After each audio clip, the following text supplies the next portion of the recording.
नमस्कार। PP news line के prime time में आप सबका स्वागत। मैं हूं रजनी अनुभव। आइए सबसे पहले नजर डालते हैं आज दिन भर की प्रमुख सुर्खियों पर। शोपियां में सुरक्षा बलों को मिली बड़ी कामयाबी, चारों आतंकी ढेर। बिजली ढांचे के आवश्यक सुधार के चलते 26 मार्च तक कटौती शेड्यूल जारी। डोडा से टिकरी जा रही मिनी बस के अनियंत्रित होने से 1.5 साल के बच्चे सहित 11 लोग घायल। और राजौरी के जवाहर नगर में आयोजित भैरवनाथ की झांकी ने हर किसी को किया मंत्रमुग्ध। अब समाचार विस्तार से। इससे पहले एक नजर आज के मुद्दे पर।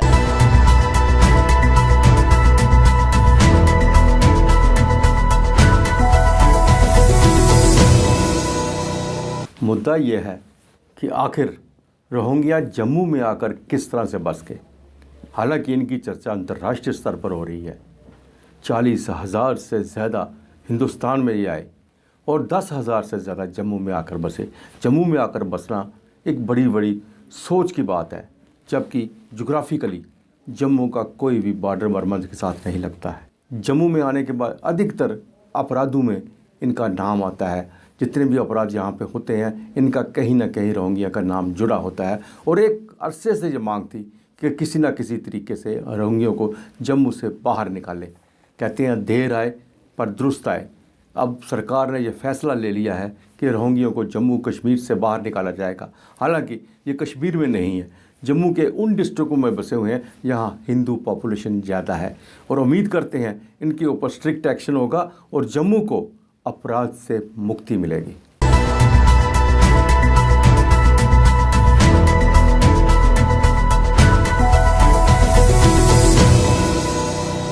कश्मीर घाटी के मैदानी इलाकों में बारिश जबकि पहाड़ी इलाकों में बर्फबारी हो रही है। मौसम विभाग के अनुसार बारिश व बर्फबारी का यह सिलसिला 24 मार्च तक जारी रहने की संभावना जताई जा रही है। यही नहीं, उन्होंने घाटी के पहाड़ी इलाकों में हिमस्खलन व फ्लैश फ्लड की चेतावनी भी जारी कर दी है।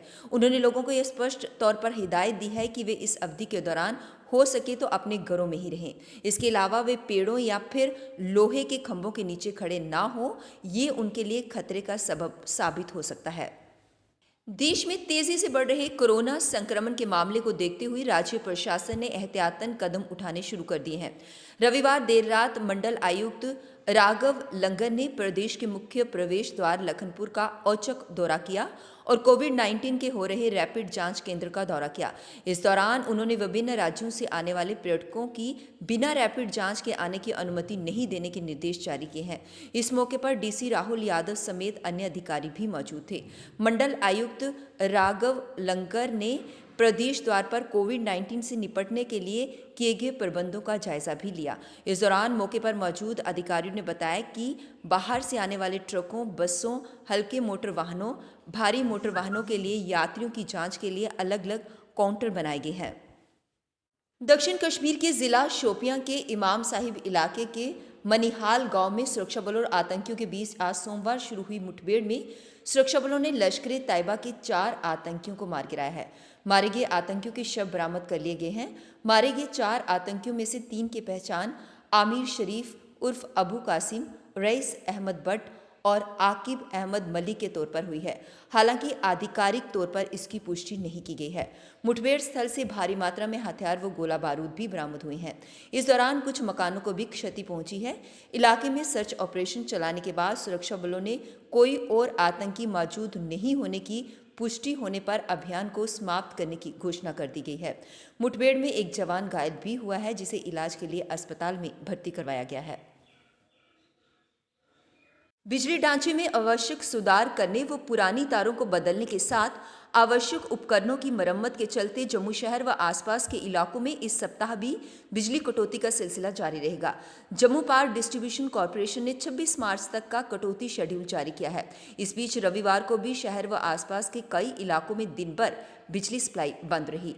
महानपुर में 132-33 केवी ग्रिड स्टेशन में आवश्यक मरम्मत कार्य के चलते रविवार को बिजली सप्लाई बंद रखी गई थी, जिससे बिलावर से लेकर बड़ी ब्राह्मणा औद्योगिक क्षेत्र तक सुबह से लेकर शाम तक बिजली बंद रही।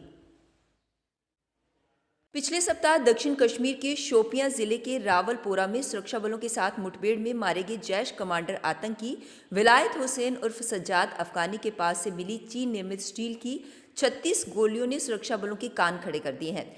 इसके बाद सुरक्षा बलों ने अपने वाहनों, बंकरों और जवानों की बुलेट प्रूफिंग क्षमता को और मजबूत किया है। स्टील की ये गोलियां सामान्य बुलेट प्रूफ वाहनों और जवानों की बुलेट प्रूफ जैकेट को बेधने की क्षमता रखती हैं। अधिकारियों ने बताया कि विशेष रूप से दक्षिण कश्मीर में अब जो वाहन और जवान तैनात किए गए हैं, उनमें सुरक्षा की एक परत को और बढ़ा दिया गया है। सीमा पर पैनी नजर रखने वाले सीमा प्रहरियों ने सांबा सेक्टर में सुरक्षा में सेंध लगाने वाले पाकिस्तानी घुसपैठियों को पकड़ लिया है। घुसपैठिया शनिवार आधी रात को अंधेरे की आड़ में सीमांत क्षेत्र चक दुलमा तक पहुंच गया था। सूत्रों के अनुसार पकड़ा गया घुसपैठिया आतंकियों का गाइड भी हो सकता है। उसके पास से $100 का नकली नोट मिलना इस बात का संकेत दे रहा है। पाकिस्तान में सक्रिय आतंकवादी तंजीमें आतंकवाद को शह देने के साथ देश के दुश्मनों तक नकली करेंसी पहुंचाने का धंधा भी करती हैं। सीमा सुरक्षा बल सभी पहलुओं को ध्यान में रखकर पाकिस्तानी घुसपैठिए से पूछताछ कर रही है। शरीर पर काला रंग, छाती पर त्रिशूल का निशान और लाल रंग की जीभ लिए जैसे ही भैरवनाथ मंदिर से बाहर निकले तो हर कोई उत्साहित हो उठा। एकदम ढोल की थाप शुरू हो गई और हर कोई झूमने लगा, मानो उनके सामने साक्षात भैरवनाथ नृत्य कर रहे हों। ये नज़ारा राजौरी के जवाहर नगर में आयोजित भैरवनाथ की झांकी का है। भैरवनाथ नृत्य करते हुए पूरे नगर में घूमते हैं और लोगों में उनसे लोहे के चिमटे से मार खाने की होड़ लगी रहती है।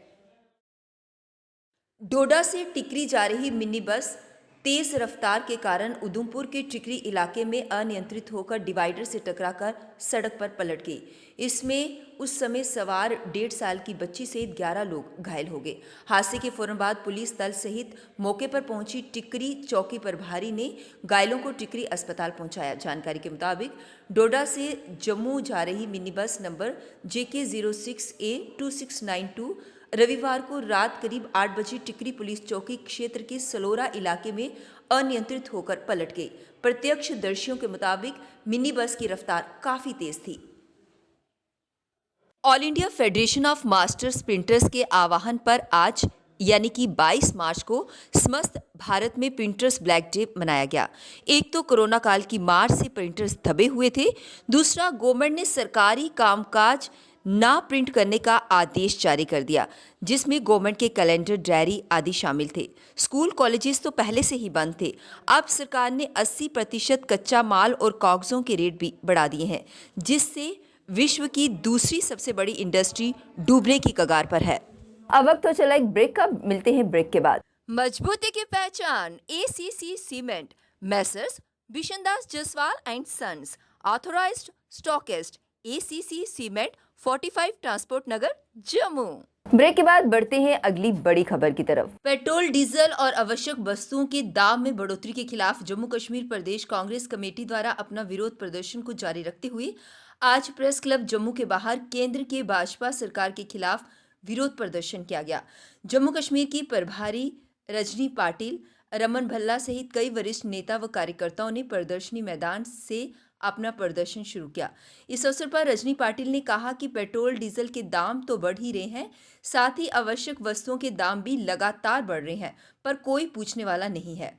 उन्होंने कहा कि मोदी सरकार अपने राजनीतिक एजेंडा को आगे बढ़ाने में लगी है, उसे आम लोगों की समस्याओं के समाधान से कुछ लेना देना नहीं है। दिन लाएंगे, अच्छे दिन तो छोड़ो, लेकिन जो हमारे बीते हुए कोई लौटा दे हमारे बीते हुए दिन, ये जो गाना है वो गाने का नौबत हमारे ऊपर आ गई है। और खास तौर पे जम्मू कश्मीर के लोग जो हैं वो जो अच्छे दिन में बिता रहे थे अपने, जब हमारा सरकार था या वहाँ पे केंद्र सरकार में मनमोहन सिंह जी के कार्यकाल में, तो वो भी चले गए हैं। और मुझे लगता है कि पेट्रोल के, डीजल के और गैस के दाम तो बढ़ ही गए हैं, लेकिन खाद्य तेल के भी दाम बढ़ गए हैं। किसान आफत में हैं, तो और कोई भी सुखी नहीं है। तो इस सरकार को अभी जगाने का समय है, उनको बताने का समय है। तो उनको बताने का ये समय है कि अभी आप जग जाओ और उनको हलाकर उनको भेज देने का समय, घर में बिठाने का समय। पंचायत तलहार के रहने वाले राजकुमार ने सरकार से इंसाफ की गुहार लगाई है। राजकुमार ने बताया कि उनका 7 जुलाई 2020 को उनके ही गांव के किसी व्यक्ति द्वारा हादसे के दौरान उनका एक्सीडेंट हो गया था, जिस दौरान वे हैंडीकैप्ड हो गए। उन्होंने सरकार से गुहार लगाते हुए कहा है कि उन्हें जल्द से जल्द मुआवजा दिया जाए ताकि वे अपना इलाज करा सकें और अपने परिवार का भी पालन पोषण कर सकें। 5% मेरी हैंडीकैप है जी, मैं कोई काम काज नहीं कर सकता, ना किसी माड़ा जिहा सिलाई ते दर्जी का काम करना है। तो सर मेरा एक्सीडेंट होया ही महिंद्रा गड्डी कन्नै, साढ़े पिंड दा बंदा इक, ते सर इन्हें एक्सीडेंट किया सर, ते बाद च इन्हें मेरी कोई केयर नहीं की है किसी ने भी। तो मैं यो चाहना जो मैं जिन्ना हारा मेरा खर्चा होया इन्ना हारा देइए उन, क्योंकि मैं उस टाइम मेरी इन्नी हालत बुरी ही ना बेहद को ज़्यादा, 3 बंदे मेरे लगे दे उस टाइम, मैं अगे पिछे दाएं बाएं लिए जाते ही। गांधीनगर हॉस्पिटल के कर्मचारियों द्वारा आज जोरदार प्रदर्शन किया गया। उन्होंने कहा कि पिछले 1.5 साल से उन्हें वेतन नहीं दिया गया, जिससे उन्हें अपने परिवारों का गुजारा कर पाना बहुत मुश्किल है। और साथ ही उन्होंने कहा कि इसको लेकर उन्होंने कोर्ट केस भी किया था और कोर्ट ने भी निर्देश दिए थे कि 1 महीने के अंदर इनकी सैलरी रिलीज कर दी जाए, पर प्रशासन द्वारा कोर्ट के ऑर्डर की भी अवहेलना करते हुए उन्होंने आज तक हमारी सैलरी रिलीज नहीं की है। उन्होंने कहा कि अगर जल्द उनकी मांगों को पूरा नहीं किया गया तो वे और भी उग्र प्रदर्शन करने के लिए मजबूर हो जाएंगे। में आज 3 साल हो गए हैं जो हमारे PSC CSC में जो लड़के लगे हैं उनको सैलरी नहीं मिली है, और जो गांधीनगर की जो मैन पावर है उनको 1.5 साल की सैलरी नहीं मिल रही है। हमने सर यहाँ तक कि हमने कोर्ट केस भी किया था, कोर्ट ने भी जो ऑर्डर निकाला है कि आपको सैलरी जो है with in 1 month salary release कर दो, लेकिन अभी तक सर कोई भी ऊपर एडमिनिस्ट्रेशन ने कोई भी हमारा हमें सैलरी का जो हमारा मसला है कोई हल नहीं हुआ। इसलिए सर आज हम बिल्कुल हार के आज हमें यहाँ पे बैठना पड़ा। ये जो हमारा प्रोटेस्ट है, जो हमारी स्ट्राइक है, ये 2 दिन के लिए है। उसके बाद अगर हमें कोई आश्वासन नहीं दिया गया तो ये जो हमारी प्रोटेस्ट है, जो हमारी स्ट्राइक है, ये आगे भी चलेगी। सूर्यपुत्री तवी के किनारे स्थित तावेश्वर मंदिर में welfare committee ward number 19 Kasim Nagar द्वारा विशाल भंडारे का आयोजन किया गया, जिसमें भक्तजनों ने बढ़ चढ़कर हिस्सा लिया और भगवान भोलेनाथ का आशीर्वाद प्राप्त कर प्रसाद ग्रहण किया। का भंडारा तो मैं समझता हूँ जो सभी का भंडार भरता हो, तो मैं जो भूखे को अन्न देता हो, प्यासे को पानी देता हो, उसके नाम से तावेश्वर महादेव मंदिर के अंदर आज जो इतने बड़े भंडारे का आयोजन जहाँ की पूरी टीम ने किया है, मैं पुनः एक बार अमनीश जी का, जो यहाँ के कारपोरेटर हैं, नाजी जी का, इनकी पूरी टीम का बहुत बहुत धन्यवाद करता हूँ। पीपी न्यूज़ लाइन के प्राइम टाइम के आज के इस अंक में बस इतना ही। मुझे और मेरी पूरी टीम को दीजिए इजाजत और आप देखते रहिए पीपी न्यूज़ लाइन। नमस्कार। जम्मू में आई टेस्टिंग की साइंटिफिक और मॉडर्न टेक्नोलॉजी के लिए हमेशा याद रखें जेम ऑप्टिशियंस, जहां पर रखा जाता है आपकी हर जरूरत का ख्याल। Gem opticians with the facility of eye exercise, A scan, biometry, pachymetry और ऑटोमेटेड फील्ड एनालाइजर। और हाँ, हमारे यहाँ बढ़िया क्वालिटी के ब्रांडेड स्पेक्टिकल्स, सनग्लासेस और कॉन्टेक्ट लेंसेज मिलते हैं। आपका भरोसेमंद एक ही नाम, Gem opticians, Gandhinagar. Gem opticians, Nai Basti. Gem opticians, Amphalla. Gem opticians, Trikuta नगर।